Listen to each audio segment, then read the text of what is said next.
Jesus is enough. He says this, but godliness, verse 6, godliness with contentment is great gain. He's saying these false teachers, they think godliness is a means to gain. You know what's gain? Jesus. That's the gain. That's the treasure. That's the good news. When you get Jesus, you get everything. Because he's worthy of praise and glory and honor. He is the most valuable and priceless and precious gift. He is the treasure in the field that one buried, hid, so they could sell everything they had to buy the field. Not so they could have the field, so they could have the treasure. Jesus is the treasure. There is no gain other than Jesus. Godliness with contentment is great gain. Jesus is enough. He continues, he says, for we brought nothing into this world. You brought nothing in. I've seen 4 babies born. I call it 2 of them. They brought nothing. And they're only taking still. They have not given back yet. They're so young. We brought nothing into this world. And we cannot take anything out of this world. But if we have food and clothing, with these we will be content. This sounds like a guy who's enslaved to Jesus, who's a bondservant of Jesus, who believes that Jesus is enough. Paul in other scriptures has said that he has learned the secret to be content. He says, I can do all things through Christ who strengthens me. That's the secret. Jesus being enough. He says, but those who think that Jesus is not enough, for those who desire to be rich, fall into temptation, into a snare, into many senseless and harmful desires that plunge people into ruin and destruction. For the love of money is the root of all kinds of evil. It is through this craving that some have wandered away from the faith and pierced themselves with many pangs. Godliness is the gain. Being like Jesus is the goal. We are, as Romans 8 says, we're sanctified and then we're glorified. We're in the process right now of being made holy. Through your work, God is working on your soul. He's working on your character. He's working on your heart. He wants to press you, to forge you, to make you more like Jesus. I know not everyone in here probably, I don't know if anyone in here, but some might, drink wine. Good wine is not forged in great environments, but rather it's forged in hard soil, dry soil. So I've never been to a vineyard in some of these great, I've read about them, and I've read about how the Bible often refers to grapes and wine and the forging of it, and ultimately it points to Jesus' blood, but it refers to it in these environments that the wine must grow in order to have the best tasting wine, you must go through the most dry and arid and hard soils. See, the point I'm making is neither here nor there about wine. It's about wine is not created to sit on a shelf, but to be sold and enjoyed. The best wine is enjoyed, but it is first goes through a process of being hard pressed, not just physically wrung out the grapes, but the soil in which it must be produced in is arid, it's dry, it's hot. It's worse than Texas as far as the soil, the dryness. I need you to see your work environment might feel like a desert, but it might be a vineyard. It might be the vineyard that God is using to cultivate in you and produce fruit. Fruit of godliness, fruit of holiness, fruit of the Holy Spirit. And not so that you could sit on a shelf, but so that you can be, so people could taste and see the Lord's goodness through your life, your legacy, your ministry. That's what we're created for. And so Paul is saying here that you are to be like Jesus. That is the gain. That is the goal. He says in Philippians 3:8 that indeed I count everything as loss because of the surpassing worth of knowing Christ Jesus my Lord. For I have suffered the loss of all things and count them as rubbish in order that I might gain Christ. Is Jesus enough for you? Is he enough for you? Paul is saying Jesus is more than enough. If I have just Jesus, I have great gain. If I'm being forged and made into Jesus' likeness, that's great gain. If I get to walk like, talk like, look like Jesus, and he's forging me through different circumstances so that I can be more like Jesus, gain. Godliness with contentment is great gain. And here's the reality. These false teachers are not only trying to hijack Jesus in order for personal gain, but also they preach a gospel that says, a false gospel, that says if you do these things, then you can gain Jesus. You can't work your way to earn Christ's love. There's not anything you can do to merit salvation. That's what the word grace means. It's unmerited favor. You can't work to earn Jesus. You can't work to earn salvation. A bondservant can work to earn their way out of slavery, but you cannot work to earn salvation. Salvation is a gift that must be received. If you know, love, and trust Jesus, it's because you received the gift. You opened it. At Christmas time or birthdays, whatever presents you have. When someone gives you a gift, you could take it. You could set it down and say, thank you, so-and-so, grateful for the gift. And it stays wrapped. And it stays on the shelf. And you don't know what it is, but it's a gift. I got a gift. It's a gift. What is it? I don't know. I just haven't opened it. Gifts were not meant to just declare their gifts. Gifts were meant to open. Not just open, but to enjoy. Every one of you gotten a gift from someone that, they gave you that shirt that you never wore. You never enjoyed it, but they wanted you to. The giver wanted you to enjoy that gift. Correct? You ever given a gift, you say, I hope no one ever uses this. I'm going to spend my hard-earned money to give them something that I hope they hate. No one does this. Jesus is the gift, and God the Father is the giver, and he didn't give us Christ the Son so that we could just talk about him, to just talk about how he is the way that you can be saved, talk about he is the only hope for mankind, to just talk about him, point at him, and just go, look at Jesus, my gift. I'm going to bring it out when people come over to talk about it. It's just the gift I'm going to walk around and show. No, he gave us the gift of salvation to enjoy fellowship and restore relationship with him. Jesus is the way to God the Father. There's no righteousness that can be, there's nothing we can do to earn right standing before God. We must simply receive the gift of salvation from Jesus.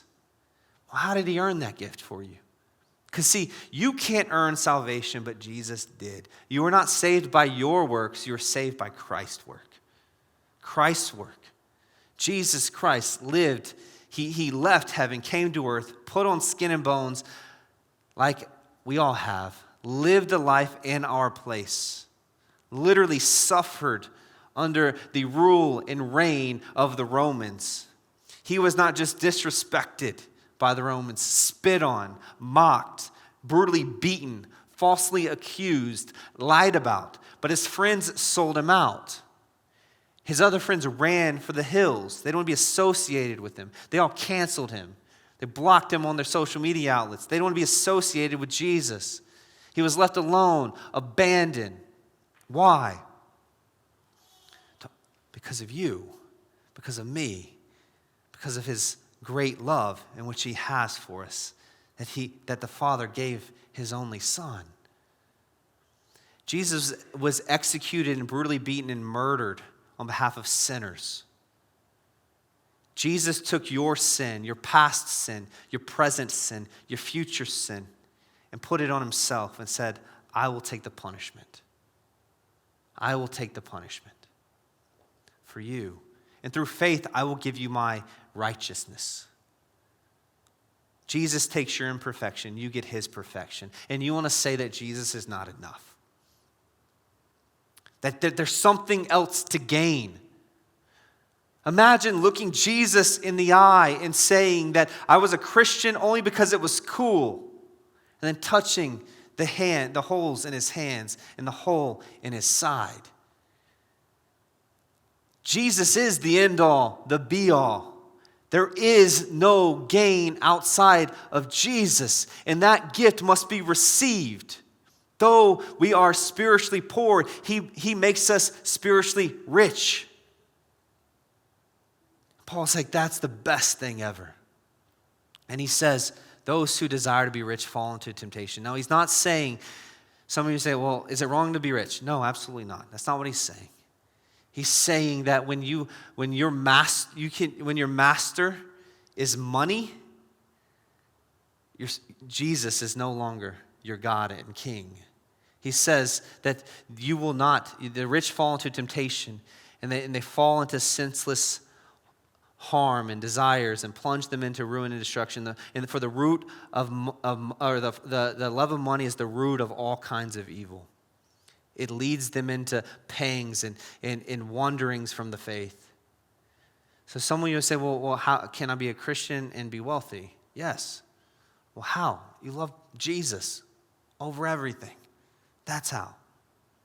Jesus is enough. If you're in your mind trying to be a Christian and be rich, and you're actually, those are your goals, you will not be a good Christian. You will not be a Christian long term. You'll serve money. Period. That's what he's saying. He's saying you must be content with Jesus being enough. Work your job, work hard, try to make more money, be faithful, even if you're a bondservant. Don't stop. Money is not evil, but the love of it, loving it more than Jesus is evil. He says you can't have two masters here. He starts off by saying, speaking to bondservants, and now he ends with a different type of slavery, a slave to money. He's saying he's seen it ruin relationships. He's seen it ruin businesses. He's saying he's seen it play out in the church, and it's just ruined people. That they loved money more than they loved Jesus. So they used people and they used Jesus to make money. Paul is warning the church against that. Let me ask you, are you content with just Jesus? What if your financial situation never changed? What if you only got less money from here on out? What if inflation were to happen in a country and your salary didn't increase, but your grocery bill did? I don't know if that's happened to anybody before. But imagine, do you get bitter at God? Do you get more frustrated with the president? What, are you just so frustrated with everything? Paul's like, man, we can talk about those things objectively, but only when you see Jesus is enough. I've thought through it, Paul says. I count it all as loss anyway. Jesus is so much better. A person who has that posture, oftentimes God then makes them rich. It's not an always thing. But we're told that he who is faithful with little, God grants them a steward of much. So I don't know whether God's going to increase your bottom line in your business. You should work to that end, to the glory of God. But you should not be ruled by money. You should not be ruled by money. You should be ruled by Jesus. Is Jesus enough? And if you're able to come to face with that reality, that's the rub that where we need to be as Christians. Jesus is enough. Psalm 73, verse 25 and 26 says, "Whom am I in heaven but you? On earth, there's nothing I desire but besides you," referring to God. He says, "My flesh, my heart may fail, I die. But God is the strength of my life and my portion forever." Jesus is enough. That is the refrain of the Bible for those who know, love, and trust Jesus. And Paul is trying to get it through to Timothy, to get it through to the people, to get it to us today, that Jesus is enough. I don't know if I said that enough, but he is enough. So you're like, how many times are you going to say it? Until you get it. Until you are convinced. Until you believe it. Jesus is enough. And here's the antidote to this. Here's the antidote of loving and worshiping money over Jesus. If you're making money, you should. And you should steward it well to the glory of God. And here's the antidote to not worshiping money. And that is generosity. That is generosity. God so loved the world that he gave. Literally, God owned everything. Jesus is the most prized and precious gift there is. And God the Father was not stingy with it. He gave it to be received through faith. He gave. God the Father gave. You want to be more Christ-like? Give. Be generous. And you're like, I just don't want to. Yeah, because money has a grip on you. Money has a grip on you. I'm not saying you have to give everything and live in poverty. I'm just saying, search your heart. Do you have a generous spirit? Or do you have a stingy heart? The more you give, the more, Jesus says it's more blessed to give than to receive. Meaning this, the word blessed is happy. Literally the word. You're the happiest people or the most generous people. When you know, love, and trust Jesus, and he took care of your sin problem and saved you, you can trust him with your finances. No matter recession or not. You can have a heart of generosity. I'm not talking about amounts. I'm talking about the generosity that comes from the heart. That's what I'm after. Jesus is after your heart. No one is after your pocketbook. God owns it all anyway. He's after your heart. The antidote to being a slave to money is Christ-like generosity. It's being a steward who wants to bless, who wants to serve, who wants to construct businesses and make money so that they can do on earth as it is in heaven. They can see the kingdom expand. This mindset says that Jesus is my king, and so I will steward his money. The kingdom mindset also says that ask the question of Jesus, Jesus, is all your money, how much money should I keep? And how much money should I give back? And give. To fund the ministry of the church, to fund nonprofits, organizations. Jesus, this is your money. What do you want me to keep for myself?